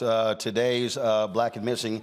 Navia Stanford went missing from her Madison, Wisconsin home on December 8th. The 16-year-old is 5 feet 4 inches tall, weighs 145 pounds, with brown hair and brown eyes. Anyone with information about Navia Stanford should call the Madison, Wisconsin Police Department at 608-255-2345, 608-255-2345. Folks, Buffalo Bills cornerback Damar Hamlin has been released from a hospital in Cincinnati and flown back home to Buffalo. He was released today from the UC Medical Center in Cincinnati. This took place a week after he suffered cardiac arrest on the field on Monday Night Football against the Cincinnati Bengals. Dr. William A. Knight shared the news with reporters during a video news conference. Our ultimate goal was to get Damar back home to his amazing family and the broader Buffalo family. Well, Dr. Prince and I are thrilled and proud on behalf of UC to report to you that Damar Hamlin has been released and returned to Buffalo. I traveled with him to the airport this morning with our UC Health Air Care and Mobile Care crew, including teammates who were with us on the field when Damar Hamlin collapsed. He landed safely and as standard as anybody who has gone through what he's gone through this past week. And certainly after flying on a plane, he is going to be observed and monitored to ensure that there's no impact on the flight of his condition or on his lungs. Dr. Prince and I have spoken extensively with his care team in Buffalo, and I can confirm that he is doing well. And this is the beginning of the next stage of his recovery. All right, Damar sent a couple of tweets out, folks, and here they are. Headed home to Buffalo today with a lot of love on my heart. Watching the world come together around me on Sunday was truly an amazing feeling. The same love you all have shown me is the same love that I plan to put back into the world, and more, bigger than football. Also grateful for the awesome care I received at UCMC. Happy to be back in Buffalo. The docs and nurses at Buffalo General have already made me feel at home. His doctors say it's still too early to know what caused Hamlin's cardiac arrest and expect he will undergo more tests to determine exactly what happened. That certainly is good news. All right, folks, let's talk a little politics here. President Joe Biden's administration have appointed federal judges unprecedented numbers, except, though, in the South. President Biden and Senate Democrats have outpaced former President Donald Trump and Barack Obama in judicial appointments and diversification of the courts, nominating more women and people of color, as well as former public defenders. They've struggled to appoint in Republican Southern state district courts like Alabama, Florida, Louisiana, and Texas. When asked about the lack of Southern appointments, Paige Herwick, senior counsel to the president, made this statement. All of these seats are deeply important to us. We care about all of these vacancies. It's no secret that many vacancies are in states with 2 Republican senators, but we are always here in good faith. We are here to work with home state senators. Overall, in 2 years, Biden won confirmation for 97 U.S. District Courts, appellate bench, and Supreme Court appointments. All right, so here's the issue, Renita, I have here. All right, you have the numbers, you have the power. This is what happens when you're playing by these Senate rules. Now, I remember under Trump in Wisconsin, you have a Republican Senator Ron Johnson, you have a Democratic Senator Tammy Baldwin, and they have a thing called the blue slip, okay, which is where a senator could put a hold on a judicial nominee. And so there was a case where they did that. Mitch McConnell ignored the blue slips of Baldwin and Johnson, a Republican, and push through that particular federal judge. And so here you have Senator Dick Durbin, who is the chair of the Judiciary Committee. This is where they want to be in agreement with Republicans. We have 2 Republican senators. Damn that. You're the president. Democrats control the Senate. This is where you say, listen up. We're going to give you guys 3 more damn months to sit here and approve a name. If not, we're going to move forward and put these judges on the bench. Damn being so nice. It's been 2 years. It's been 2 years. And if these Republican senators want to play this game, forget that. Now, Democrats are like, well, what then happens when we don't have control? Well, guess what? They've got 6-3 majority on the Supreme Court. You use your power. Yeah, so I do understand part of the reason why they're having a tough time with this, because the process works like this. There are nominations where basically folks within the state, and I know this because we just went through this in Georgia within the last 2 years, folks within the state can put up who they think should be nominated for a federal judgeship, and then the 2 senators have to agree, which is what you mentioned about the blue slip. So if you're looking in a state that has 2 Republican senators, anybody they put up is not going to be anybody that Democrats want to vote on in the Senate. They're probably having a very hard time getting nominees. But as you mentioned, Democrats need to be less concerned with process and more concerned with getting results, because people expect results. And if it were the Republicans, as you mentioned in prior history, they would not care about breaking a process in order to get results. So I suspect that what is holding them up is the process of actually getting folks from a state that has 2 Republican senators, getting someone that Democrats actually want to see in office versus somebody that Republicans would love. Well, what is happening also in a lot of places, of course, DeMario Solomon Simmons has been angry about this because he's there in Oklahoma, Julian, is that Republicans, their whole deal is, hey, if we don't sign off on them, don't move forward. No, you're not going to keep holding this up. If you're Democrats, you fill every single vacancy in every single state. I don't care if it's U.S. attorney. I don't care if it's a judge. What you do not do is continue playing games with them, and you let them know, I'm going to give you 90 more days. I'm going to give you 6 more months. But we're moving on these appointments. Roland, Renita is so right about the way that this has been played. Democrats play checkers, Republicans play chess. We need to push these appointments and block the dumb stuff. I'm trying to keep it clean. You know, I do have to say other stuff, but block the dumb stuff. It is ridiculous that this president cannot make the appointments that he wants to make that reflect his values. But the problem is that too many Democrats, frankly, play Mr. Bojangles, oh, it's his right, oh, it's a possibility. You know, we have to come hard about this stuff, because what we know is that the previous president has seated so many young, ignorant, people on the judiciary. Brother Biden he doesn't have young and ignorant. What he has are qualified people. We have to fight back, Roland. We have to fight back. We aren't fighting back, and that's the problem. Look, I'm a Congo. I don't want to hear it. My whole deal is you get it done. And you make it. If you're Dick Durbin, you stop sitting here with a collegiality of the Senate or in our rules, and you say, if y'all keep holding it up, we're going to move forward. So you better decide on one of the judges that we picked, or it's going to happen. But you don't just sit here and just let them keep controlling the process. You're absolutely right, and I'm so glad you brought up the blue slip with Mitch McConnell. When Biden was in Kentucky with McConnell last week, or one of the things when he talked about, he said, I know that Mitch McConnell is an honest man, and when he gives these words, he's going to keep it. No, he's not. He's not honest. He lies all of the time, and this judicial process was is the greatest example of that. We fought so hard to get this 51 majority in the Senate, and for Democrats, look, as far as I'm concerned, and what's happening in the House and what's happening with the Senate right now in terms of the 51 majority, that 2024 is Democrats' elections to lose. it is theirs to lose. And we, like you said, 3 months, 6 months, we are watching. And if they're not going to use the power that we gave them, all the months and time you spent down in Georgia, all of the work that the groups and the local organizations were doing in Georgia and in other states, if they're not going to use that, then they are going to lose the Senate as well. So they better start getting serious about these strides, because our loyalty is not, do not take it for granted. Well, in fact, in 2024, Democrats will be defending 23 U.S. Senate seats, Republicans only 10. And part of their problem is they hold some red state seats right now. It's going to be very difficult for 3 of them. And then, of course, you have Debbie Stabenow, who just announced that she's retiring.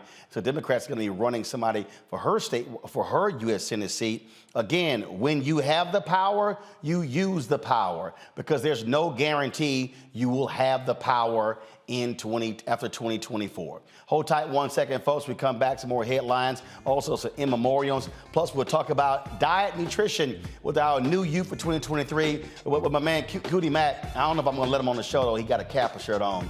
I don't know what the hell he was thinking. All right, folks, you're watching Roland Martin Unfiltered on the Black Star Network.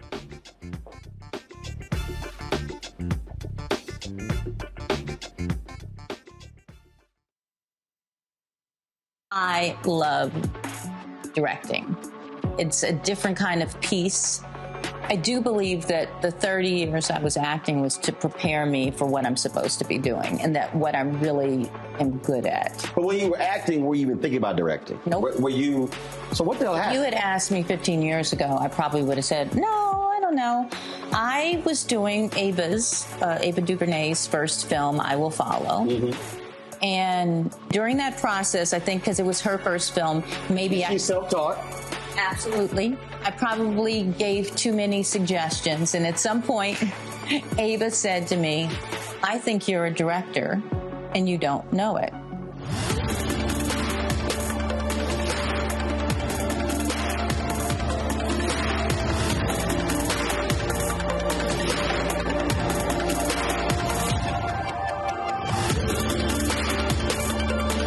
About blackness and what happens in black culture.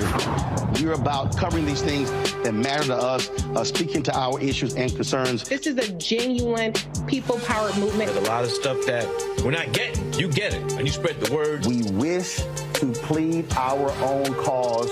Too long have others spoken for us. We cannot tell our own story if we can't pay for it. This is about covering us. Invest in black-owned media. Your dollars matter. We don't have to keep asking them to cover our stuff. So please support us in what we do, folks. We want to hit 2,000 people, $50 this month, raise $100,000. We're behind 100,000, so we want to hit that. Y'all money makes this possible. Check some money orders. Go to P.O. Box 57196, Washington, D.C. 20037-0196. The Cash App is $RM Unfiltered. PayPal is R Martin Unfiltered. Venmo is RM Unfiltered. Zelle is RolandSMartin.com. Hello, everyone. It's Kiara Sheard. Hey, I'm Taj. I'm Coco. And I'm Lily. And we're SWV. What's up, y'all? It's Ryan Destiny, and you're watching Roland Martin Unfiltered.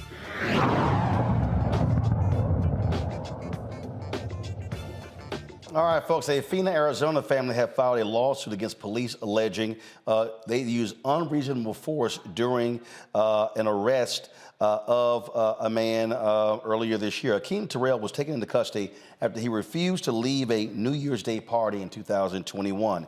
He exhibited signs of a mental health crisis when 7 Phoenix police officers put their weight on him lying face down. Terrell told the officers they were killing him as they pressed his legs on his body to change his handcuffs.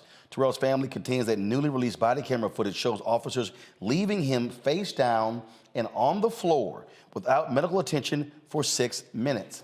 Civil rights attorney Ben Crump, he is representing the family. Let's go to New York City, where a New York City cop has been suspended after he punched a 14-year-old girl during an after-school fight. This video went viral. Watch this. He's hitting her? What the fuck? Do that! I want you to replay that video, and I want you to pause it here because you're going to see the black female cop Her face is, she's literally like, what the hell are you doing? Roll it again, folks. He's hitting her? You literally see right there you see where she is looking at this white male cop in horror as to what he is doing. Roll it. He's hitting her? What the fuck? And so, folks, and this officer has been suspended without pay. Again, the girl was Kiana Robinson. The officer, let me see here, pull his name up here, is Scalzo. First of all, it was supposed to be breaking up a fight at Edward Markham Middle School between Robinson and a 12-year-old girl when Robinson hit the officer and he started to engage the teen in a brawl. Police Benevolent Association President Patrick Lynch, this is the statement that he put out about the incident. What is clear at this point is that these police officers were trying to break up a violent altercation when they themselves were assaulted. What is needed now is a thorough investigation of the entire circumstances, not just what has been posted online. Well, of course, you know he's always going to defend them. Mayor Eric Adams said he was not pleased in seeing the video. This is the kind of stuff that we always have to deal with on Congo in terms of these reaction cops, of course, and they're protecting cops. But again, in real time, you see the black female cop. She is stunned and aghast at his actions. 2023, right? The more things change, the more things stay the same. And I'm glad that she demonstrated that type of reaction, because it represented the reaction of all of us. And we have body cams, we have street cams, we have so many opportunities, cell phone cams, so many opportunities to record these things. And so many of these officers are more emboldened than ever to be able to go twice the girl's size from what it seems here, to be able to go and do that and assault her like that. If she really did, hit him, then fine, that's assault on a police officer. You arrest her. You have the right to do that. But to go back and actively attack, and someone was saying in the video, he's actually going at her. This is despicable and disgraceful. And this is, once again, why we need to make sure that every police enforcement action or law or bill that can get passed under the Senate and the Biden administration, it needs to happen, because he needs to be fired, and he should not have the ability to go and work anywhere else. He should be prosecuted himself. What the head of that union or whatever whose statement you shared didn't say was that, yeah, more investigation is needed, but the officers need to hold themselves to higher standards. That's the part that's always missing when they're so quick to jump to the defense of their fellow officers. And I'm glad as Mayor Adams, as a former officer, said he wasn't pleased, but I'm looking forward to see what he does to take it a step further, because this is unacceptable. Julian? Not being pleased is like the lowest bar that we have. These things are amazingly, we've been down this path before. And what we have to do is to continue to put a light on it. Roland, I'm just speechless. I watched it before and I watch it again. And I think about young Black women and the ways that our young sisters are being treated. Of course, it's young Black men as well, but we don't often talk about what the impact is on young women. And that's one of the things that has to happen. I appreciate what Obakongo has said, and I appreciate the context. But let's be clear. We cannot have people beating up Black women just because they can. And that's where we are. It's frightening. It's despicable. We don't need this anymore. That's all. We don't need this anymore. Renita? Well, this video, is a prime example of why I always say it is not about the policing, about the training. I know a lot of people want to say that officers need better training, and that is why we're having so many instances of police brutality and police killings. But it's not about the training, because common sense would tell you that you do not need to punch somebody 11 times in the head in order to do your job. I have never been through officer training, and I know that. That is common sense.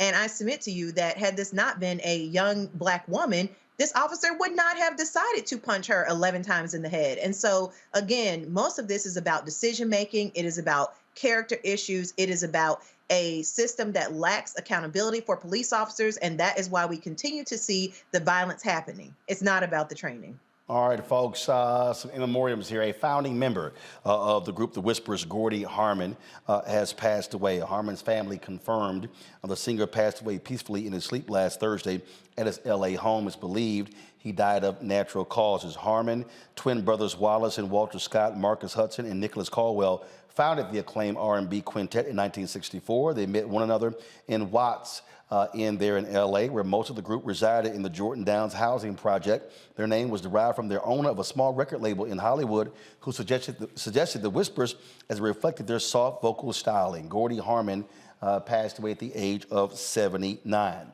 Last week, legendary drummer Fred White of the Grammy-winning ensemble group Earth, Wind & Fire, he also transitioned to become an ancestor. He played for Donny Hathaway before joining Earth, Wind & Fire with his brother Verdine and Maurice in the mid-1970s. The group is most known for their hits Boogie Wonderland, September, and so many others. They won 6 Grammys, inducted into the Rock and Roll Hall of Fame in 2000, and also played the 2005 Super Bowl halftime show. Fred's youngest brother, Verdine, confirmed his death on Instagram, folks, with regards to that. So again, certainly sad news there. And also this weekend, we lost a gospel singer, folks. You don't have that other memoriam, please? I asked for it, okay? Kevin Lemons, a gospel singer out of Atlanta, was in his home and collapsed on Saturday, passed away at the age of 44 years old. Many folks in the gospel community, they expressed shock and sadness at his death. This is the statement that the family put out. It is with great sorrow and a heavy heart that the Lemons family announces the transition from labor to reward of our beloved husband, brother, friend, and choir master, Kevin Lemons. It should be a second page, folks. Go to that, please. Go to the second page of the statement. All right, so, again, Kevin Lemons formed a gospel group there in Atlanta several years ago. He, of course, signed to Hezekiah Walker's record label. Again, Kevin Lemons passed away at the age of 44 years old. And so that is absolutely, sad news there. To be 44. It was at home with his family when he collapsed on Saturday and passed away. And of course, we have yet to get the funeral details. Anita Porter passed away at the age of 74. And so several of our luminaries in the past week passed away. Also, folks, Friday was a one-year anniversary of the death of Sidney Poitier. And this weekend, yesterday, I was at the Kennedy Center. The folks at Apple Plus had a screening of the documentary Sidney, directed by Reggie Hutland, produced by Oprah Winfrey, on Sidney Poitier. Absolutely fascinating documentary. And so enjoyed the Q&A with Sherry as well as Pamela Poitier. And so I'll be uploading soon that video of our conversation. And so, again, it's been a year since we lost the great Sidney Poitier. His 96th birthday would be February 20th, and the family there say they certainly will be doing something to acknowledge that. Folks, coming up next, we'll chat with nutritionist Cootie Mack about how you need to be preparing yourself food-wise, not all about exercise. He says 90% of losing weight and getting healthy is watching what you eat and how you eat. He's next on Roland Martin Unfiltered on the network.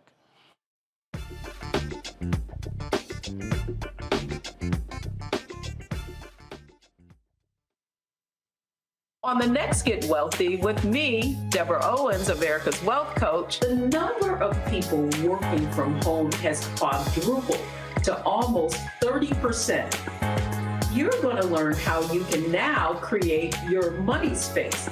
It can impact your mood, your mindset, and your ability to get wealthy. Interior designer Nikki Klug joins us to share exactly what you need to do to create a winning workspace. Make a space that is going to instantly put you in the mindset so that you can be more productive, so that you're organized, so that you're inspired, or you're really focusing in on the task at hand. That's right here on Get Wealthy, only on Black Star Network. Hatred on the streets, a horrific scene, a white nationalist rally that descended into deadly violence. White people are losing their damn minds. As an angry pro-Trump mob storms the U.S. Capitol, we've seen shooting. We're about to see the rise of what I call white minority resistance. We have seen white folks in this country who simply cannot tolerate black folks voting. I think what we're seeing is the inevitable result of violent denial. This is part of American history. Every time that people of color have made progress, whether real or symbolic, there has been what Carol Anderson at Emory University calls white rage as a backlash. This is the rise of the Proud Boys and the Boogaloo Boys. America, there's going to be more of this. Here's all the Proud Boys, guys. This country is getting increasingly racist in its behaviors and its attitudes because of the fear of white people. The fear that they're taking our jobs, they're taking our resources, they're taking our women. This is white fear.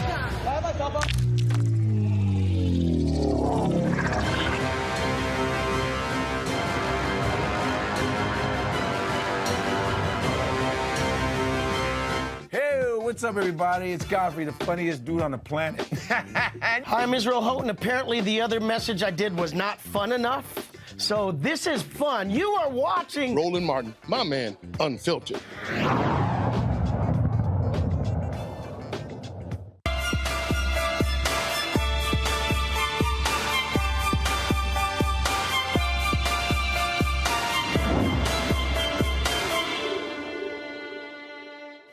All right, folks, we continue our Fit, Live, Win segment. We normally do it every Monday, but we've been doing it since I got back on January 3rd, every day, with the whole focus on a new you in 2023. As I said, when I was in Jamaica, I thought about it. Hit me. I like, you know what? We should do this. Really, just encouraging folks to do different things.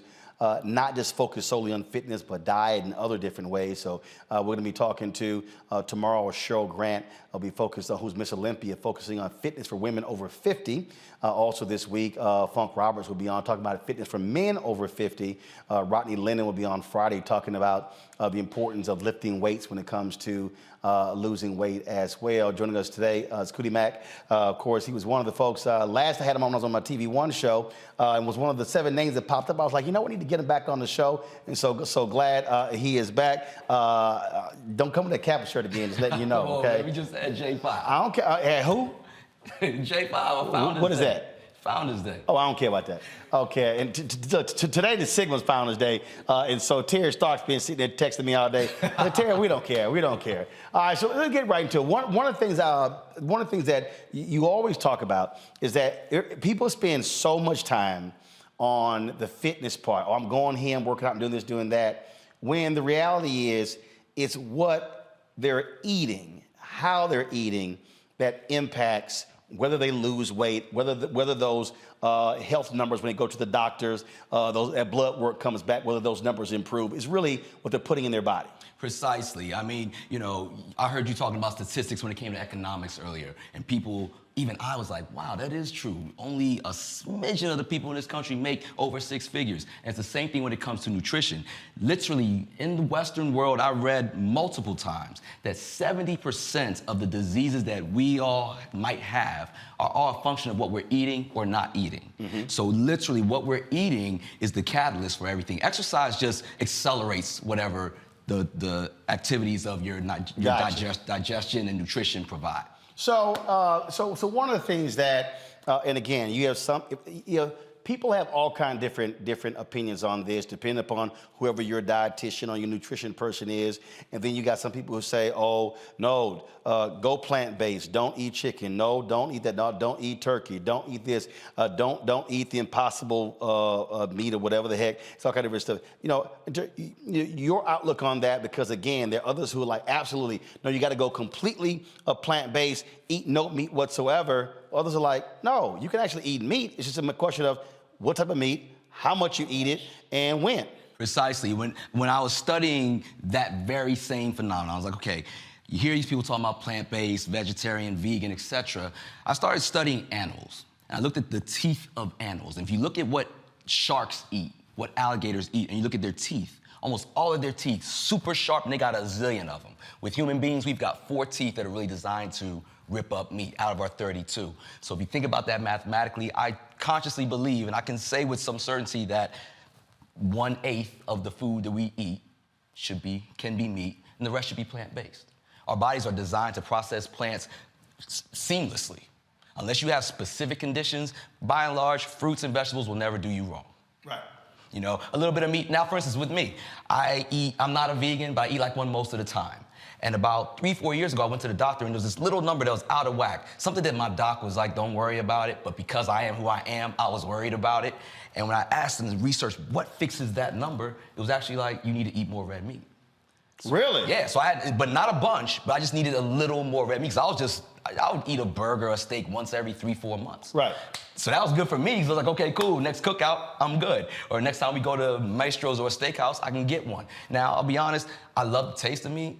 I don't have to eat it all the time. Right. So that's the whole thing. But it's like when I think about it, just what you said, I might eat red meat once every 6 months. Right. It's not actually a lot. Right. Eat more chicken, eat more fish. Eat more fish. Eat more turkey, things along those lines. So also when it comes to, I'm gonna go to my panel in a second. Also when we talk about nutrition. Okay, so you just mentioned vegetables. All right. I hate most vegetables. I know. So I do. I hate nearly all of them. But is there a difference between eating the vegetables cooked or raw, or doing them in a smoothie? Is it the same? It's raw, and smoothies are close to each other. Cooked, not. Now, there are some vegetables like bell peppers. Some bell peppers, the nutritional properties change. So they're good for you raw, but they're good for you in a different way when they're cooked. Got it. So that's something that we can really dig in the weeds on, and I can help people out on if they just want to hit me directly, because I can really cut through whatever their specific issues are. But raw vegetables, by and large, are good for you. Fruit, by and large, good for you. Cooked vegetables aren't terrible for you. So, okay, so let's deal with fruit, because what gets me is you got all these, YouTube, TikTok, Instagram nutritionists out here. Then folks are like, oh, no, don't eat too much of that fruit, or don't eat this fruit. Oh, no, can't have too much watermelon, can't have too much pineapple, can't have too many blueberries. Then you're sitting there going, well, damn, what in the hell can I eat? And some people get so frustrated, they just go, man, what the hell, I'm just gonna eat whatever. I love that you brought that up, because before we start feeding ourselves food, we should feed our minds with good information. So with that said, especially in the spirit of trying to make sure that we start off 2023 properly, and it's not too late. It's not too late to start off 2023 properly. What I want to do is feed the mindset. Everybody wants to get better.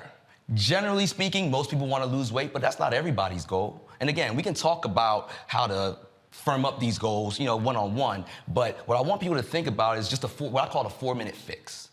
Just while you're setting, because fitness people try to run away from the word resolution. Got it. Because they're afraid that the people out there listening and watching, we can't enforce or maintain these habits. So what you gotta do is make these habits palatable. So what we wanna do is take a minute every night and just think about what your goal is. If it's losing weight, if it's building muscle, and then dedicate just 2 minutes the next morning to that. So if you're gonna eat more apples, when we talk about apples, if you're gonna make a smoothie, if you're gonna do jumping jacks, push-ups, whatever, just think about it for a minute the night before, commit just 2 minutes to yourself. Do those 2 minutes the next day, and then pat yourself on the back for doing it.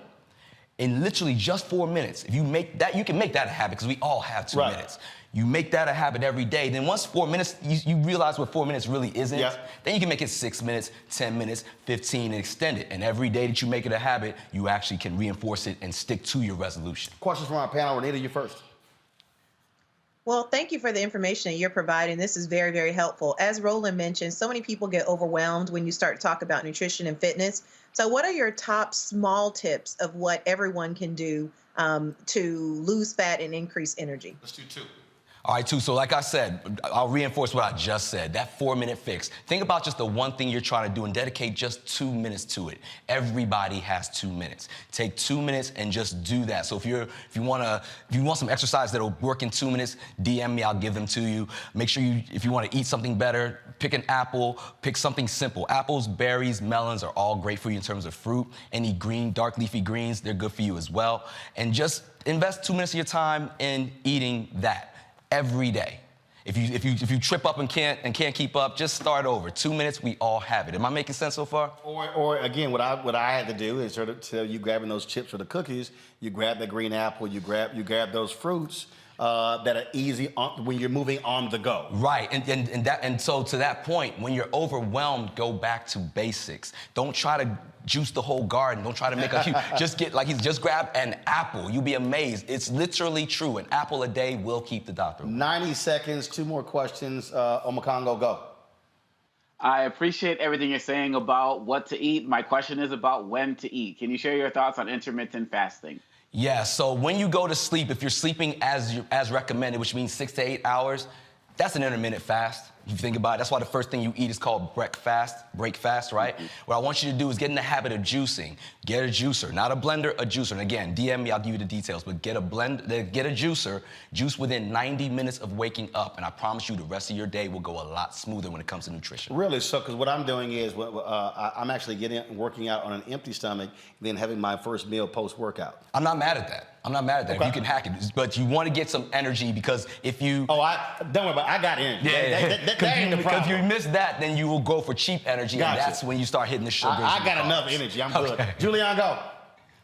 All I want to know is, as a middle-aged, maybe old woman, what would you suggest to me about how I re-up energy? I eat well. I exercise. Gotcha. But what you got for me? So when our, not just yours, not just women, but when men and women's bodies start to change as we get older, the paradigm shifts, so the things that you used to do don't necessarily work as well now. DM me so we can talk specifically about that, because I'm working on Women's Hormones Health Workshop. So hit me up, go to 6weeksuperyou.com, DM me on Instagram, and if you hit me... No, dude, you're supposed to give me some tips right now. 6weeksuperyou.com is the website. Julian, calm down. The man said DM me. He gonna hook you up. DM me, because if you put RMU in the DMs, I'll know that you saw me here. I won't charge you for the consultation, but I will give you a consultation that I promise you will help you be your best. All right. So again, the 6 week. Get the website again. 6weeksuperyou.com. The number 6weeksuperyou. Okay. And what program? What's the program? And that program is a 90-day program that actually will have me walk with you for 3 months, day by day, every single day. It won't take no more than 5 minutes out of your day, and you will actually have my guidance so you can make these habits your lifestyle. Got it. All right. Cootie Mac, I appreciate it, man. Oh, man, thanks a bunch. Again, your Instagram pulled up, folks. This is how you can reach him. Instagram, Facebook, email, his website as well. Check him out. Thanks a bunch, man. I appreciate it. Got you, man. Folks, again, go to 6weeksuperyou.com to get yourself started. I tell you, an all new you in 2023. Folks, that's it. I'll see you tomorrow right here. Roland Martin Unfiltered on the Black Star Network. Holla!